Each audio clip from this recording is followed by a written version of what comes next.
아, 네. 자, 안녕하세요. 반갑습니다. 자, 모두가 서빙을 하지 않지만 서빙을 받지 않는 사람은 없죠. 사랑 공부하는 서빙, 그리고 스타 서빙 이호찬입니다. 네, 반갑습니다.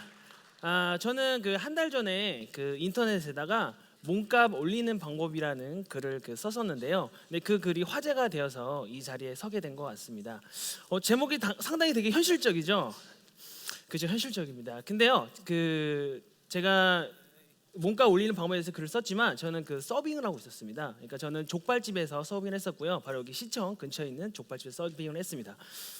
처음에는 저는 하루 일당 7만 원을 받으면서 파출보로 일을 했었습니다. 그리고 한 6개월 정도 시간이 지나자 저는 임직원분들을 제외하고 가장 많은 급여를 받는 사람 중에 한 명이 되었습니다. 그리고 사장님께서 저한테 편의시라면서 그 아파트를 이렇게 빌려주시기도 하셨고요. 그리고 나중에는 그 가게 바로 앞에다가 어떤 사무실이 있었는데 거기다 제 방을 이렇게 꾸며서 저를 거기서 이제 지낼 수 있도록 이렇게 도와주시기도 하셨습니다. 또 그것뿐만이 아니라 제가 또 운동을 좋아하니까 운동도 열심히 하라면서 1,000만 원 상당의 어떤 그 호텔 피트니스권을 이렇게 끊어주시기도 하셨어요.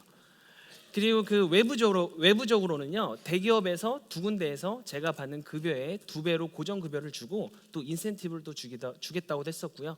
그리고 그 외에도 많은 그 업체에서 많은 러브콜을 받아왔습니다. 그래서 그런 것 때문에 제가 좀 화제가 되었던 것 같아요.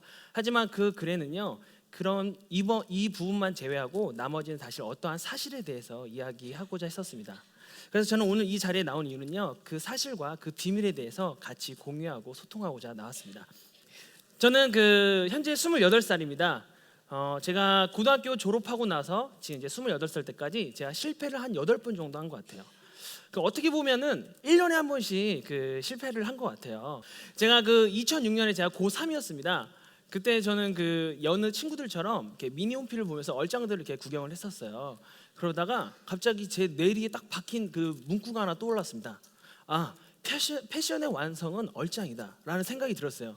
그런 확신이 드니까 이건 내가 꼭 쇼핑몰을 열어야겠다는 생각이 들었어요. 그래서 정말 가족의 돈을 긁어 모아서 2천만 원을 정말 이렇게 얻었어요. 얻고 나서 우리 실제로 정말 놀라운 거는 그 당시에 2006년에 가장 유명했던 어떤 얼짱 여성분을 이렇게 섭외가 된 거예요. 그분은 하루에 5만 명씩 들어오는 정말 많은 사랑을 받으시는 분이더라고요. 그래서 저는 되게 의기양양하게 이제 쇼핑몰을 오픈을 했습니다. 그래서 정말 이제 사람들이 5만 명이라는 투데이가 다 제 사이트로 막 이렇게 넘어오는 거예요. 그래서 사이트가 마비가 되어 버렸어요. 그래서 트래픽이 걸려가지고 아무도 못 들어왔습니다. 저도 못 들어갔어요. 그래가지고 옷이 걸리지 않고 계속 트래픽이 초과되었습니다. 계속 이렇게만 나오더라고요. 그래서 그날 한 개도 못 팔았어요. 근데 이렇게 반응이 되게 뜨거우니까 저는 너무 기분이 좋았어요. 근데 6개월도 안 돼서 제가 망해버렸습니다.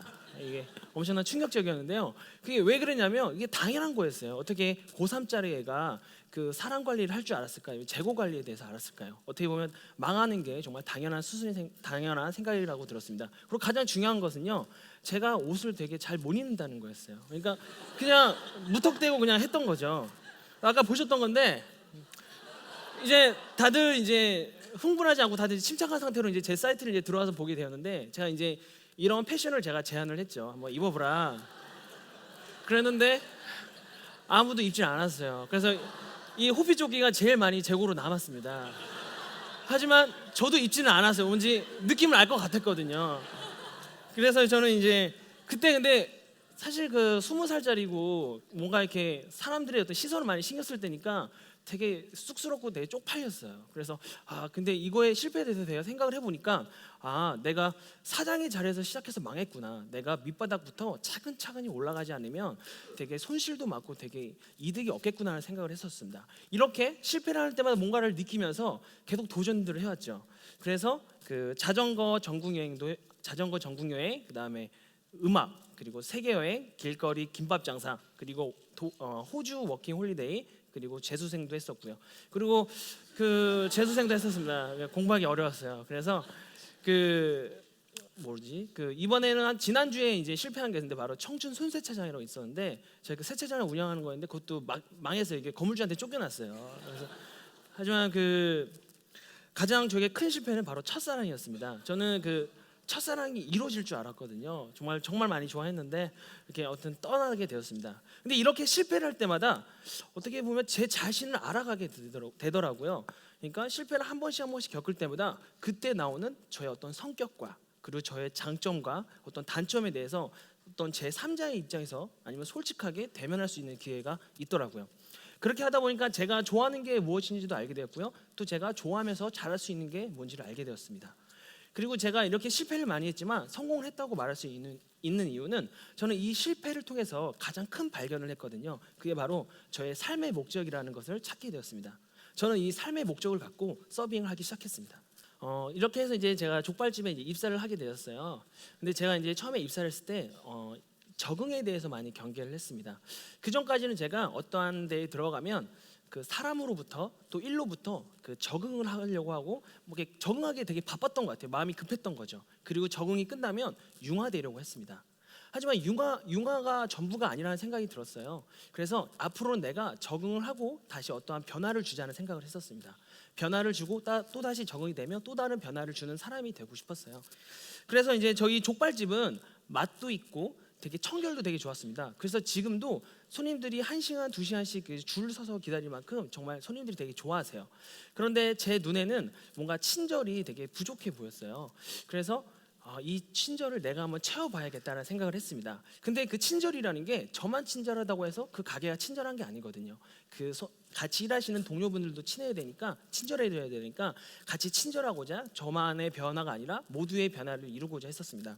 그래서 제가 처음에 시도했던 게 바로 언어였습니다. 언어를 이게 왜 생각을 했냐면요. 제가 호주 워킹홀리데이 했을 때 막노동을 한 적이 있었어요. 근데 그때 느꼈던 게 내가 있는 이 공간 안에는 부정적인 단어와 긍정적인 단어들이 막 이렇게 날아다니는구나라는 생각이 들었어요. 그때는 부정적인 단어가 엄청 많았습니다. 막 이렇게 뭐라고 말씀하시기도 하시고요. 가끔은 뺨도 맞은 적도 있었고 정강이를 차린 적도 있었어요. 그러다 보니까 제가 몸도 마음도 지치더라고요. 그만 맞고 싶었어요. 그래서 이제 내가 이제 가게에서 이제 들어왔으니까 이번에 긍정적인 단어로만 채우자고 생각을 했습니다. 그래서 저는 이제 무언가를 시킬 때마다 저는 긍정적으로 반응을 했습니다. 효찬아, 저기 있는 맥주 갖고 와라. 자신 있습니다. 효찬아, 저기 걸레질 좀 다시 해야 될 것 같아. 좋아요. 자, 지금 바깥에 손님이 지금 누가 토를 했습니다. 자, 누가 치실까? 제가 치우고 싶습니다. 꼭 경험하고 싶습니다. 저 시켜주세요.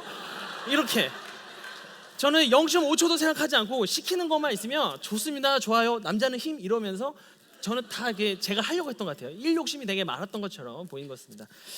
그리고 이제 제가 이런 멘트를 모아서 이제 제가 이런 말들을 모아서 이제 멘트로 정형화를 시키기로 했어요. 그래서 물을 갖다 드릴 때도 자, 맑고 깨끗한 물 나왔습니다. 자, 약수물 나왔어요. 자, 청정수 나왔습니다. 자, 웅진코에 이런 말 하면 안 되겠죠? 자, 이런 것도 했고요. 그리고 크리스마스 때에는 제가 비빔국수를 팔았는데 크리스마스는 이렇게 얘기를 했습니다. 자, 오늘 밤 집에 가지 마시고 사랑하는 여자친구 지켜주세요. 그리고 크리스마스 선물로 비빔국수 5,000원. 그리고 또 회사원분들이 많으실 때는요. 자, 오늘 하루 수고했다며 자기 자신에게 선물하세요. 비빔국수 5,000원. 이렇게 이야기도 했었습니다. 그러니까 정말 힐링이 되니까 다들 이제 국수를 드시더라고요. 나 정말 오늘 수고 많았어 하면서 국수를 이렇게 드시더라고요. 근데 이렇게 이제 멘트를 만들다 보니까 또 한 가지 좋은 점이 있는데 제가 이제 서빙을 하는 게 되게 몸이 힘들 때가 있잖아요. 그럴 때는 이 멘트에 제가 의지를 합니다. 그러니까 제 말에는 그 습관처럼 돼 있지만은 이게 긍정적이기 때문에 저는 이제 손님들한테 이렇게 유머를 던지죠. 그러면 그 손님이 그거를 듣고 되게 재밌게 응수를 하시거나 되게 칭찬을 하십니다. 그럼 저는 되게 기분이 좋잖아요. 그럼 그 기분을 가진 상태에서 다시 다른 테이블 손님한테 전달을 합니다. 근데 걔도 그게 순환이 되다 보니까 되게 그 가게 분위기가 정말 되게 밝아지더라고요. 그렇게 이제 서로 손님들이랑 감정 교류를 하다 보니까 제가 어느 날 그 빨간 무생채를 들고 가다가 손님 청바지에 이렇게 떨어뜨렸어요. 저는 되게 깜짝 놀랐죠. 근데 손님이 야, 너 정말 장난꾸러기구나 이렇게 하면서 오히려 저를 되게 위로를 해주시더라고요. 근데 저는 되게 느낌이 되게 좋았어요. 이게 바로 감동이구나. 그래서 나도 해야겠다 이런 생각이 들어서 이제 그 손님들이 가끔 술을 드시다 많이 취하시면 소주 잔을 깨트리거나 이렇게 소주병을 깨트리세요. 그때 제가 그 어깨를 딱 치면서 자, 인생사가 다 소주잔과도 같아요. 깨질 때도 있는 거죠. 자, 기죽지 마시고 당당하게 드세요. 사이다 서비스 드리겠습니다. 이렇게 해드릴 때도 있어요.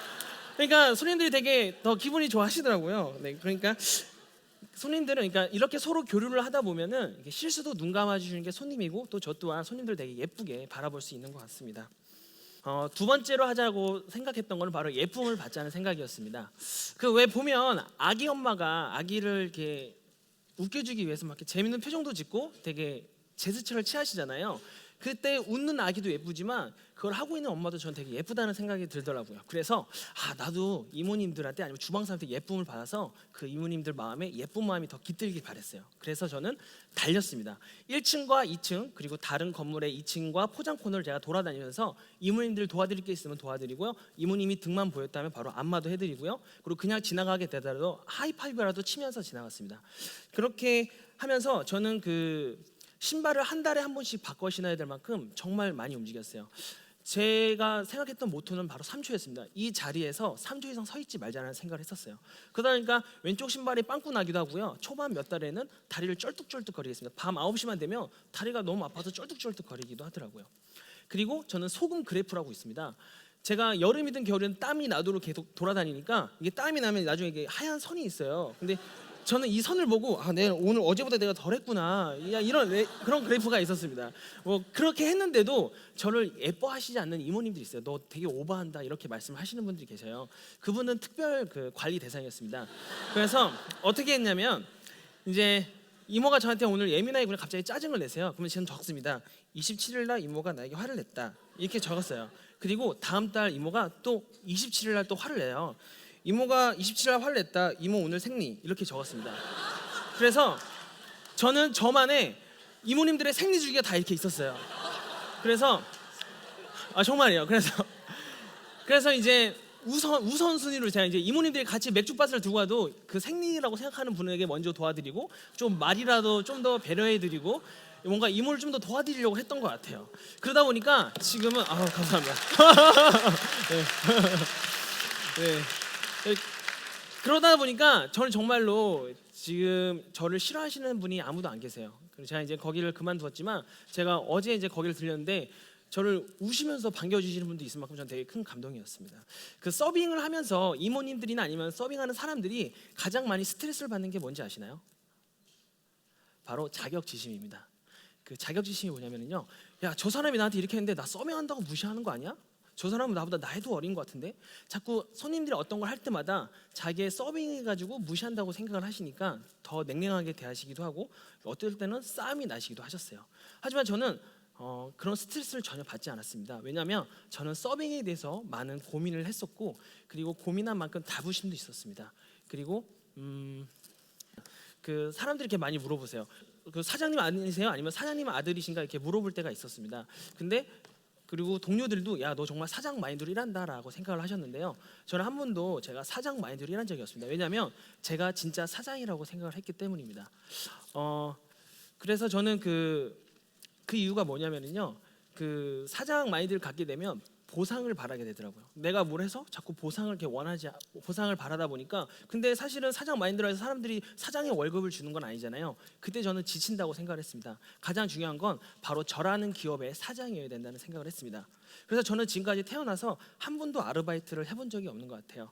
왜냐하면 제 가게가 아니더라도 저는 저의 기업을 키우기 위해서 저의 실력을 쌓기 위해서 투자를 하기 위해서 저는 열심히 했던 것 같습니다. 그래서 네.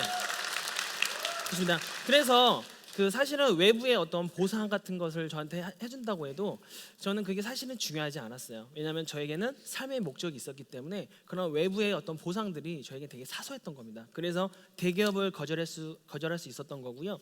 그리고 제가 있던 족발집에서도 저에게 많은 혜택을 줘서 있었던 게 아니라 저의 삶의 목적에 맞는 어떤 부합된 것이 있었고 제가 거기서 배울 게 있고 그 느끼는 게 있었기 때문에 있었다고 생각을 합니다.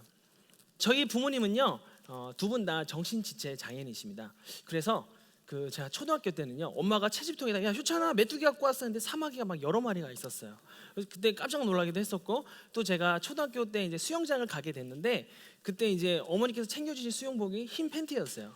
그래서 이게 정말 잘 벗겨지더라고요. 5m를 못 가요. 이게 자꾸 벗겨지고 또 엄마가 사주신 게 그 해녀분들이 쓰시는 물안경이었어요. 그러니까 이 물안경이 그 유리로 돼 있어서 이거를 착용하고 이게 깨지면은 수영장에서 이제 안 된다고 저는 이제 친구들 수영 끝날 때까지 그 밖에서 기다려야만 했었어요. 그러니까 이런 에피소드 말고 저는 엄청난 에피소드가 많아요. 어머니를 통해서. 근데 그때 저는 요즘 이런 생각을 했습니다. 만약에 내가 이러한 상황에 따라서 이러한 거에서 따라서 내가 의기소침하고 마음을 가둬두었으면은 내가 이 자리에 설 수 있었을까, 그리고 삶의 목적을 찾을 수 있었을까라는 생각을 했었습니다. 근데 되게 어려울 것 같다는 생각이 들더라고요. 제가 밖으로 나오지 않는 이상 밖에 뭐가 있는지 알 수 없었고요. 제가 제 마음을 쓰지 않는 이상 제 마음에 뭐가 있는지를 알 수 없었습니다. 그래서 저는 이 모든 것들이 사실은 마음에서 비롯됐다고 생각을 합니다. 그래서 제가 오늘 여러분들 사실 그 비밀에 대해서 이야기했던 거는 바로 마음입니다. 우리 모두 다 재능이 달라요. 재능이 다르지만 우리 각자 갖고 있는 공통적 그리고 평등한 것은 바로 마음이라고 생각합니다. 이 마음으로 우리는 나누기도 하고 또 이렇게 힘을 주기도 합니다.